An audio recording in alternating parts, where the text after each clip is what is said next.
अस्सलाम वालेकुम स्टूडेंट्स। आज हम स्टार्ट कर रहे हैं अपना chapter number 7 man and his environment.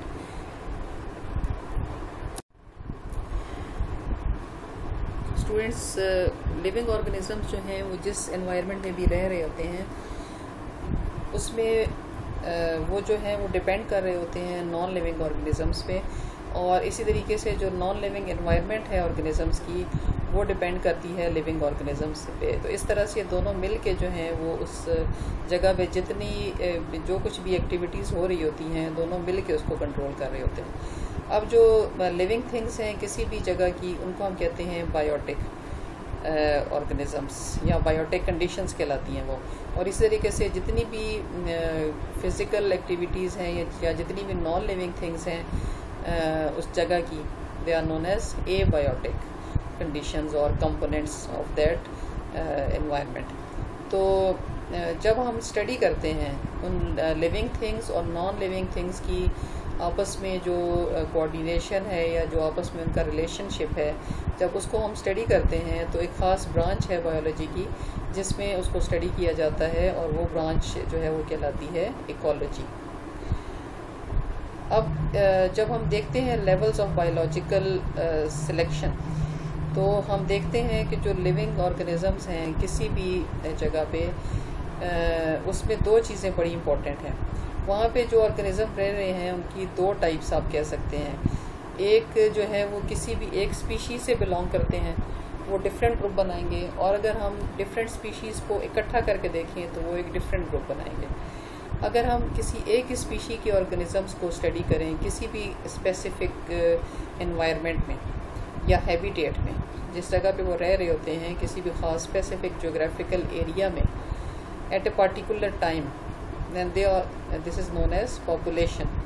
तो पॉपुलेशन की डेफिनेशन क्या है? Group of organism of the same species inhabiting specific geographical area और habitat at a particular time is called a population.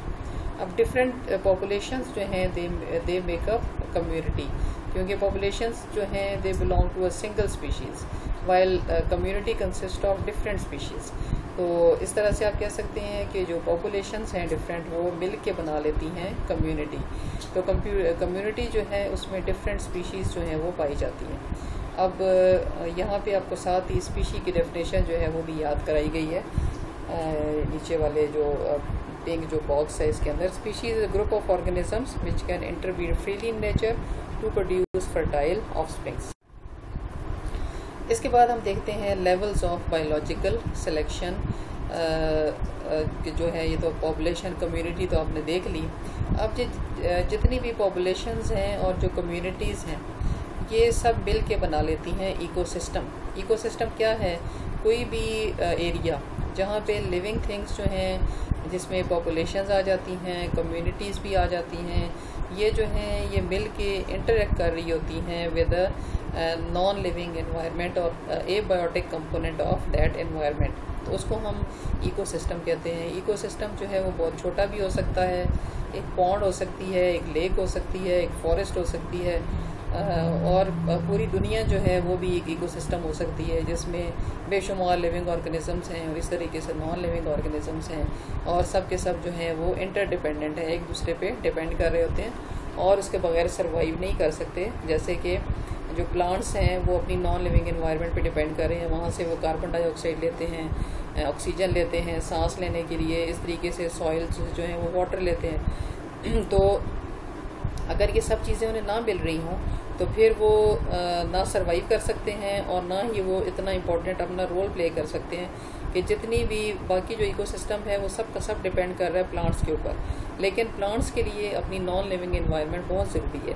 तो इस तरह से आप देख रहे हैं कि जो नॉन लिविंग एनवायरनमेंट है वो कितनी इम्पोर्टेंट है लिविंग एनवायरनमेंट के लिए, लिविंग थिंग्स के लिए। लेकिन इसी तरीके से जो नॉन लिविंग थिंग्स हैं उनके लिए भी जो लिविंग थिंग्स हैं वो इम्पोर्टेंट हैं। किस तरीके से कि हमारी हवा में जो नाइट्रोजन पाई जाती है या जो ऑक्सीजन पाई जाती है, जो कार्बन डाइऑक्साइड है, वो जो है उनके एक बाकायदा साइकिल होता है और साइकिल की वजह से उनकी ख़ास अमाउंट जो है वो मेंटेन रहती है हमारी इन्वायरमेंट में। अगर वो उस साइकिल के लिए प्लांट्स जो हैं वो बहुत ज़रूरी हैं, क्योंकि वो रिसाइकलिंग में जो है वो हेल्प कर रहे होते हैं। अब अगर आप प्लांट्स को निकाल दें तो जो हमारी नॉन लिविंग एनवायरनमेंट है वो भी सर्वाइव नहीं कर सकेगी। तो इस तरीके से जो लिविंग और नॉन लिविंग एनवायरनमेंट है वो दोनों ही एक दूसरे के लिए बहुत ज़्यादा इम्पोर्टेंट है। अच्छा जी, अब जितने भी इकोसिस्टम्स हैं, अगर हम पूरी दुनिया के इकोसिस्टम्स को मिला लें तो उसको हम कहेंगे बायोस्फीयर।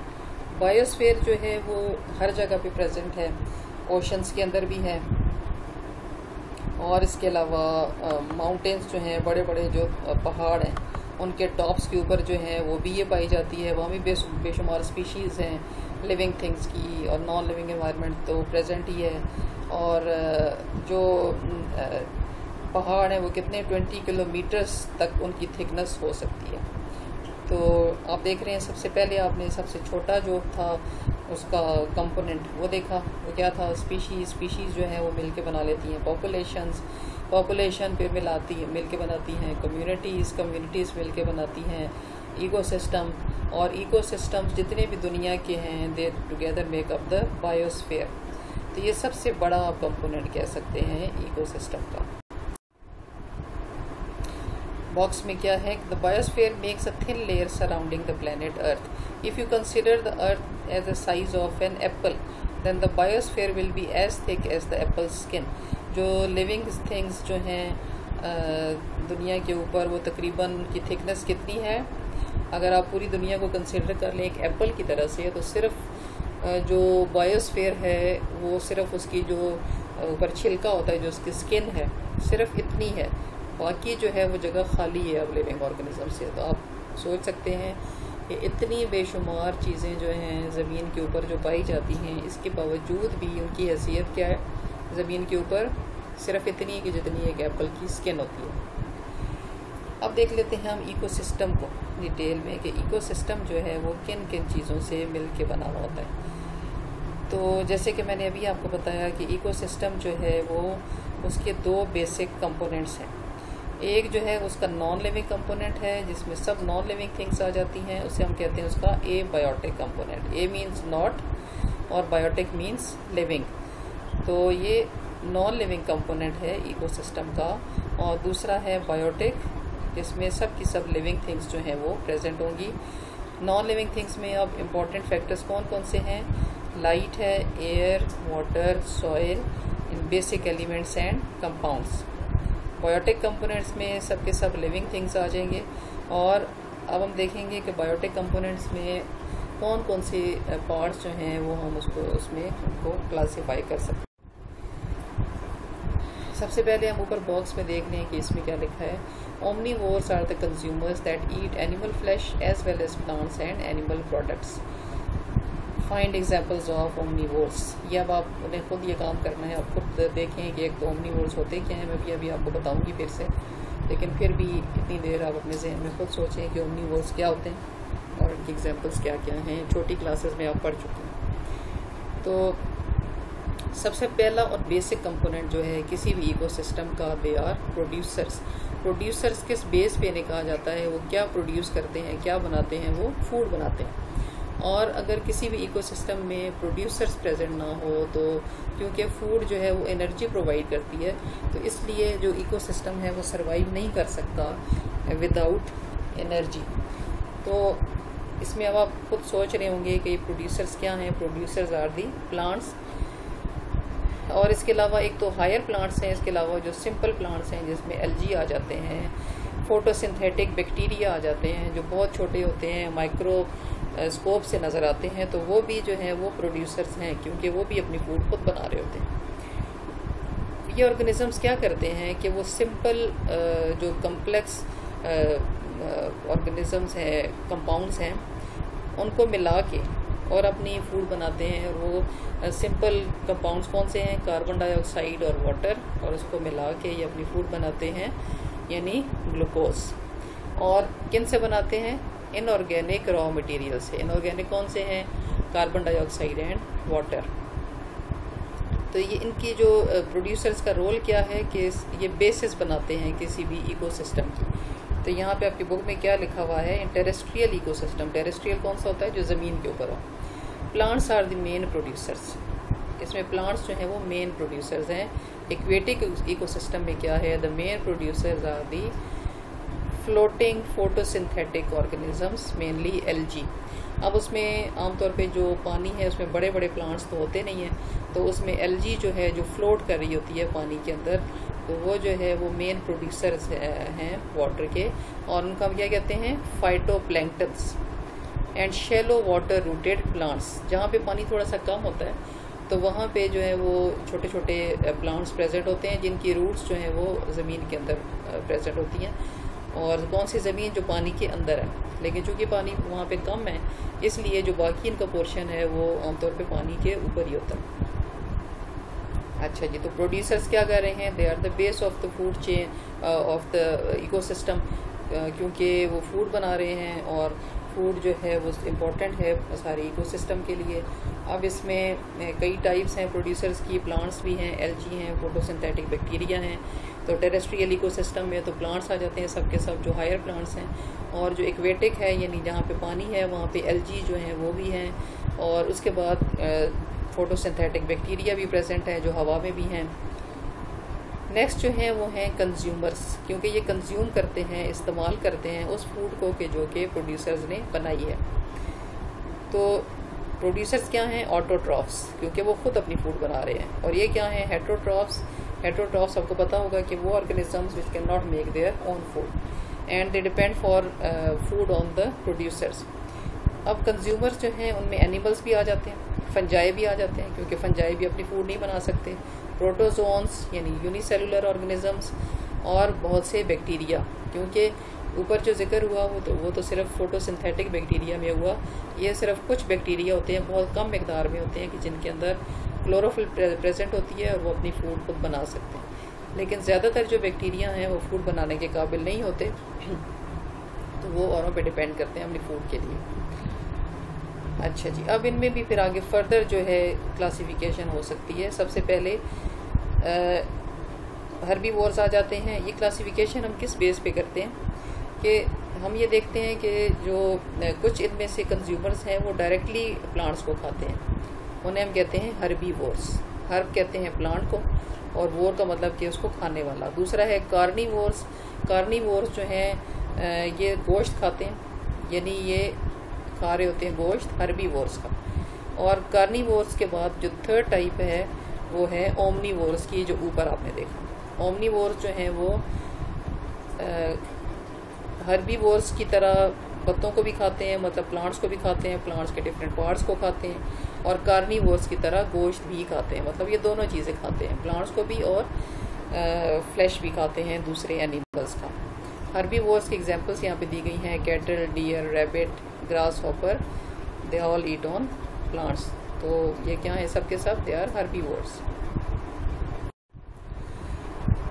तो हर्बीवोर्स जो हैं उनको हम प्राइमरी कंज्यूमर्स भी कहते हैं। प्राइमरी मीन्स पहले कंज्यूमर क्यों कहते हैं इन्हें, क्योंकि ये डायरेक्टली प्लांट्स को खा रहे होते हैं। दे ईट डायरेक्टली ऑन प्लांट्स और प्रोडक्ट्स ऑफ प्लांट्स। कार्निवोर्स क्या हैं, they feed on other animals. Primary consumers, secondary consumers feed on herbivores. Secondary consumers अब क्या करते हैं, सेकेंडरी कंज्यूमर्स का दूसरा नाम हमने क्या दिया, कार्निवोर्स, क्योंकि ये गोश्त खाते हैं। तो ये किन एनिमल्स को खा रहे होते हैं, प्राइमरी कंज्यूमर्स को, यानी हर्बीवोर्स को। इसमें आ जाते हैं fox, frog, predatory birds, many fishes and snakes are primary carnivores. Secondary carnivores जो हैं ये खाते हैं प्राइमरी कार्निवोर्स। और इसके बाद आ जाते हैं टर्शरी, जो तीसरे नंबर पे हैं, जो सेकेंडरी कार्निवोर्स को कंज्यूमर्स को खाएंगे। तो इसमें आ जाते हैं wolf and owl are secondary carnivores. Tertiary are lion, tiger feed on secondary carnivores. तो इस तरीके से सबसे पहले जो है वो प्राइमरी कंज्यूमर आ गए, उसके बाद सेकेंडरी आ गए, उसके बाद टर्शरी आ गए।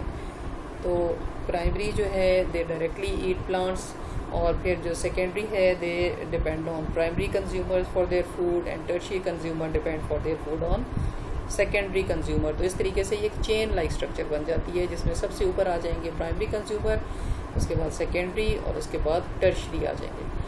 बॉक्स में क्या है, tertiary carnivores are not eaten by any other animals, they are also called top carnivores. अब इन्हें और कोई भी नहीं खाता, क्योंकि ये काफ़ी बड़े एनिमल्स होते हैं, तो ये खुद तो औरों को खाते हैं लेकिन इन्हें कोई और नहीं खा सकता।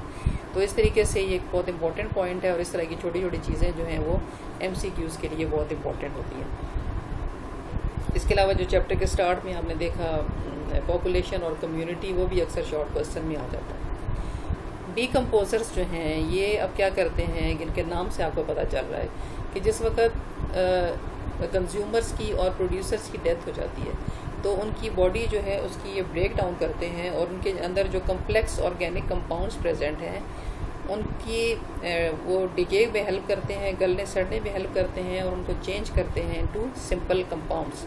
और ये जो सिंपल कंपाउंड्स हैं वो अब एंटर हो जाते हैं इनटू द सॉइल, और वहाँ से प्लांट्स उनको दोबारा एब्जॉर्ब कर लेते हैं। They secrete digestive enzymes into dead and decaying plants and animal remains to digest the organic material. वो क्या करते हैं, डाइजेस्टिव एंजाइम सिक्रीट करते हैं डेड बॉडीज़ के ऊपर। डेड बॉडीज़ किस चीज़ की, चाहे वो प्लांट्स की हो या चाहे एनिमल्स की हो। अब जब वो डेड बॉडीज़ जो हैं वो डाइजेस्ट हो जाती हैं तो डीकम्पोजर्स क्या करते हैं, उनको एब्जॉर्ब करके और ख़ुद यूज़ करते हैं। असल में वो अपना फ़ायदा कर रहे होते हैं कि उन्होंने खुद उससे खुराक लेनी होती है, लेकिन पीछे जो चीज़ें बच जाती हैं वो एनवायरनमेंट में चली जाती हैं। जब उनकी ज़रूरत पूरी हो जाती है उसके बाद जो बची खुची चीज़ें हैं वो एनवायरनमेंट में जाती हैं। Many types of bacteria and fungi are the principal decomposers of biosphere. Examples क्या हैं, बैक्टीरिया एंड फंजाई। फंजाई जो हैं वो अपनी फूड नहीं बना सकते क्योंकि उनमें क्लोरोफिल नहीं होती, तो वो उनका ये तरीका है, 9th में भी आपने पढ़ा था कि their mode of nutrition is absorption. The minerals which are released by decomposers are used as nutrients by the producers. जो न्यूट्रिएंट्स ये ज़मीन में छोड़ देते हैं, रिलीज़ कर देते हैं, तो जो प्रोड्यूसर्स हैं यानी जो प्लांट्स हैं उनके लिए ये बहुत इंपॉर्टेंट होते हैं। तो वो अपनी रूट्स के ज़रिए से उनको एब्जॉर्ब करते हैं और फिर अपनी डिफरेंट जो बॉडी के फंक्शंस हैं उनके लिए उनको यूटिलाइज करते हैं। अच्छा जी, अब आप देख रहे हैं कि एनर्जी जो है वो कहाँ से आती है इकोसिस्टम में। मेन सोर्स ऑफ एनर्जी जो है वो सन है, क्योंकि जितनी भी एनर्जी आ रही है वो सन से आ रही है, और जो प्लांट्स हैं वो उस एनर्जी को स्टोर कर लेते हैं अपनी बॉडी के अंदर in the form of food.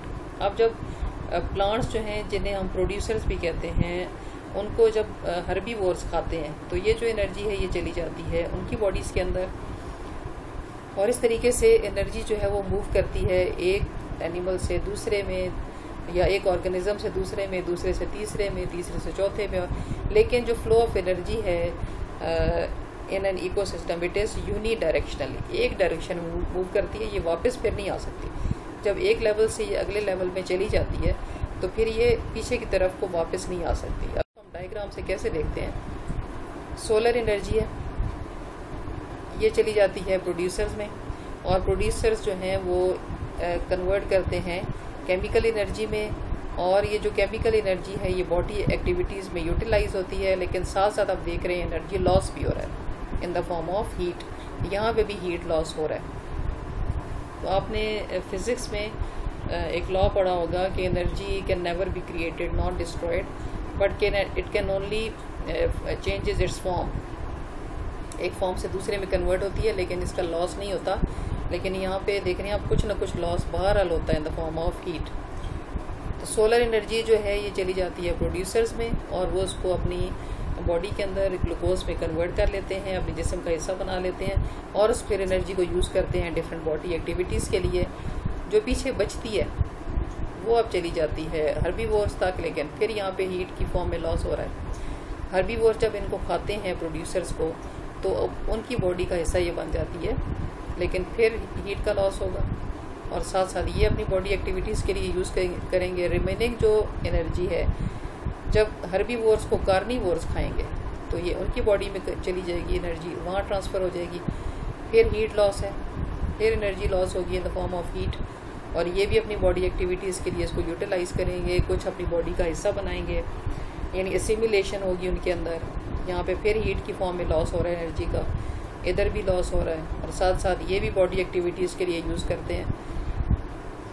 तो आप देख रहे हैं कि एनर्जी फ़्लो जो है वो यूनी डायरेक्शनल है। सोलर एनर्जी ट्रांसफ़र होती है एक से दूसरे, दूसरे से तीसरे, तीसरे से चौथे में, लेकिन ये वापस नहीं आ सकती फिर से। डेथ के बाद क्या होता है कि इन सब की जो डेथ होती है, जब डेथ हो जाती है तो फिर से जो एनर्जी है ये सॉइल में चली जाती है। न्यूट्रिएंट्स जो हैं, एक तो जो डिकम्पोजर्स हैं वो खुद इनको यूज़ करते हैं, और जो न्यूट्रिएंट्स हैं वो दोबारा से प्लांट्स एब्जॉर्ब कर लेते हैं, और फिर प्लांट्स में जब ये आती है तो फिर से सोलर एनर्जी की मदद से ये इसको अपने कंपाउंड्स में कन्वर्ट कर सकते हैं।